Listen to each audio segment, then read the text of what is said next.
No secret that a lot of guys come over here to meet and find a significant other. And it's no different with this gentleman. He came over here to meet someone specifically. And not only did he meet her, but he was also introduced to her sister. My, how might this play out? Well, that's what's coming up here in the video. Before I get right into the meat of the matter here, I'm going to take 1 or 2 minutes and just give you a little background on this gentleman. And this story is going to be very, very quick because I had the conversation a couple of weeks ago. He was from Europe. A little things that we were talking about got lost in translation due to English not being his first language, and I wasn't catching every single word that he said. But I got the gist of the conversation, and I thought I would share it with you because it was so unusual. So this gentleman is, number one, he's not a full-time resident here in the Philippines. He's here in exploratory mode. In fact, he drove his motorcycle from Luzon, took the ferries and all that kind of stuff, and stopped off at all these different little towns and barangays, and he finally made his way over to Dumaguete and then up to Valencia, where I live, which is where we met and had coffee, and he told me this story. And the story goes that he's divorced. He's in his 60s. He's got the house from the divorce. The wife went off with some other guy. And then he's got another house that he inherited from his father. So he's all set financially. He worked as an engineer for a million years. And he's got multiple income streams coming in. So you could say he's got problems, but money isn't one of them. And so I wanted to make that clear. And the fact that he's not over here permanently is a very, very good thing, especially in the situation that he's currently in. So what he did was, from his home country, he got online and met a young lady who's 26 years old. Came over to meet her specifically, apparently they hit it off right at the bat. And she said, why don't you just come and live with us, the family, some little compound that they have somewhere up there in Luzon. So he did. And as you may imagine, he started to pay for everything also.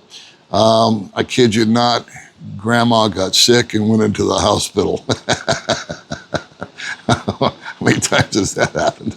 So he paid for the hospital bill. I guess she really was in there because he paid for the bill. But then other things such as the food and the daily activities and the days out and the outings and all the fun stuff. He didn't just go with the young lady, he went with the young lady and her family. And so again, that didn't bother him, but it kind of bothered me to hear about it because I sort of saw where this was going. Not that I'm a know-it-all, but it's not the first time I've heard about this rodeo. Anyway, he's with this 26-year-old and he's getting a little disgruntled because they're not as intimate as he would like to be. She's not being as physically affectionate as he thought she would be. And so after a period of time, he brought that subject up and said, what's going on?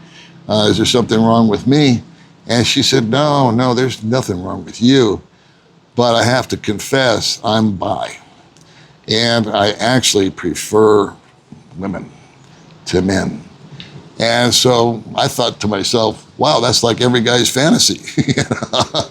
And I verbalized that to him. And he said, yeah, but it don't work that way. She's not into that. She just likes women, and that's that.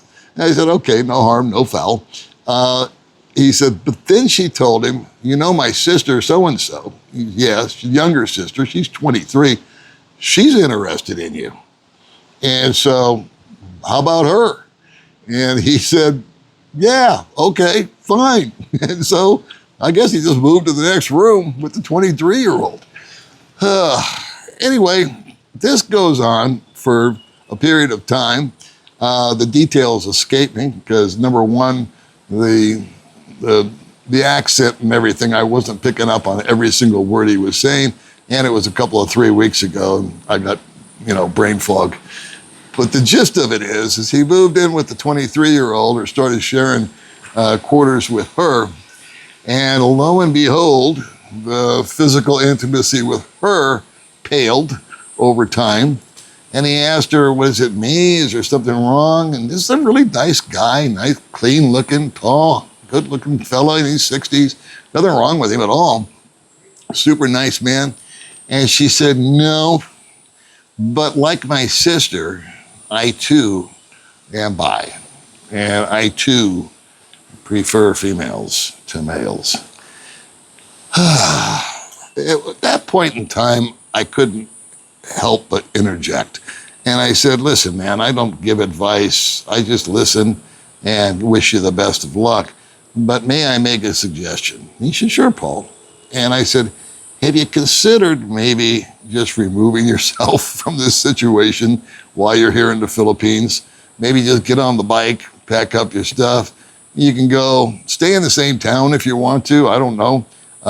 Get a hotel and just maybe get away from the family, because it seems like they're peppering you every day with one thing or another. And I said, again, it's your decision, it's your life, but there's plenty of fish in the sea, man. And, if you just kind of slow down and take your time, you're not here permanently. He's going home in a month, which is a godsend. And so he can regroup and think things over and take care of his affairs back home. And he said, well, I tried that. He said, I went and got a hotel room, and I was paying double. He said, I was still paying for their stuff, and then I was paying for the hotel room. And I thought, well, okay, maybe he missed what I was saying. Maybe you should just move islands and, come here if you want to, or go over there, or Cebu, or whatever, and just, regroup, just start over. Give this whole thing a clean slate. Say, ladies, it's been nice, it's been real, but it hasn't been real nice, so I'm going to hit the road. Good luck to you, God bless. I wish you the best. See you in the funny papers. But no, he dug his heels in and said, no, I'm trying to try to make this work. And the last thing he told me was that they wanted to buy a hectare of land, and it was 1 million pesos. Now, I can't remember for the life of me what they were supposed to do with this land, but they were going to develop it into something. And they promised him that they would pay him back. That so-and-so in the family is an OFW or something that sends money, and he will get his money back in monthly installments. And I said, are you going to do that? He says, I think I'm going to. He says, I really think that I want to, give these people an opportunity to better themselves and all that, which is a commendable thing. And I think all of us kind of fall into that trap when we come over here and we see how the locals live and the lack of opportunities that they have. And we think, you know what? We could be their opportunity. We could be the banker. We could be the one that gives them a leg up. And if for some reason, guys, no diss to the Philippines, it just doesn't seem to work out that way.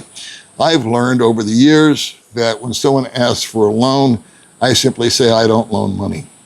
However, I will give it to you if I feel it's warranted and it's not going to break my bank or my budget. But loaning money, no. I'll loan it to an expat because I know that he's got it coming in. He's ran into a snafu and I'll get my money back. But again, no disrespect to the Filipino people, but I have loaned money to Filipinos and I've never seen it come back to me. That's just the track record. So that's the story in a nutshell. Not a very long video. I hope you got the gist of it. As a recap, he came over here, he met the 26-year-old, you found out about her orientation. The 23-year-old, he was passed down to her. He actually showed me a picture of her on the phone. I don't know which one I was looking at, the 26 or the 23-year-old, but she was a very cute girl. I get it. But my thinking is, I can't wait for 30 days to go by because I know he is going to go back home in 30 days and he will have an opportunity to regroup and rethink. And if he loans them the 1 million pesos, so be it. And if they pay him back, great. I'm wrong, he's right.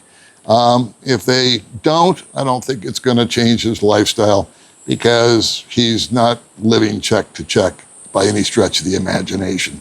But that's the story that I heard. I've never heard a story like this before. Number one, I've never heard where a guy's been passed from one sister to the next sister. I've heard of sisters introducing guys to their sister, but not after dating them or living with them. And then the whole bisexual kind of deal was new to me also, as far as two sisters and him being involved. And I think I know what's going on in this dynamic. I'd be curious to hear what you think is going on. Do me a solid and don't beat the guy up too much, because he's really a super nice guy. Maybe you could just give him some friendly advice or a word of caution. Again, I'm really thankful because I liked this guy so much when I met him. He was such a gentleman that I'm happy he's going home. Get himself out, remove himself from all of this. And if he's watching this, please reach out to me and we'll discuss it. If I missed anything or says something out of context, please let me know and I'll do my best to correct it, maybe in a follow-up video on what's happening. All right, kids, that's it from the old dog. I will hopefully see you guys in the next video.